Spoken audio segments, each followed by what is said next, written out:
আসসালামু আলাইকুম দোস্ত। ওয়ালাইকুম আসসালাম। কি করো দোস্ত? তো ফেসবুক চালাই। দোস্ত চলো নামাজে যাই। আগামী শুক্রবার থেকে যাও। তোমারে দোস্ত নামাজের কথা কইলেই খালি কও আগামী শুক্রবার। এই আগামী শুক্রবার কি আর আসে না? তুমি দোস্ত বেশি বেসাল পারো, তুমি তোমার কাজে যাও, আমার কাজ আছে। আগামী শুক্রবার তে নামাজ পড়বো। বুঝছি, তোমার সময়ের গুরুত্ব অন্যভাবে বুঝাইতে হইব। দোস্ত নামাজে তো গেলা না, চলো খেতে যাই। চলো যাই তাহলে, বাতাস খেয়ে আসি গে। চলো দোস্ত তাহলে খেতেতে ঘুরে আসি। হ্যাঁ চলেন।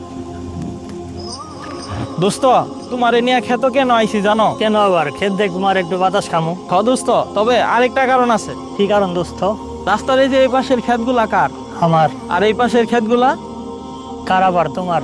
তোমার ক্ষেতগুলা তো খালি পড়ে আছে। চাষাবাদ না করলে তো খালি পড়ে থাকবো।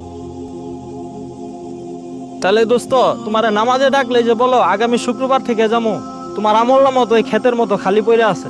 হ্যাঁ বন্ধু, তুমি ঠিকই বলছো, আমি তো এইভাবে আসলে ভাবতে যাই নাই। ফাঁকা ফসলের মাঠ থেকে তুমি যেমন কোনো উপকার পাবো না, তোমার আমল নামা যদি ফাঁকা পড়ে থাকে মৃত্যুর পর কিন্তু কোনো কাজে আসবো না। আমার ভুল বুঝতে পারছি দোস্ত, আমি আজকে এখন থেকে নামাজে যাবো ইনশাল্লাহ।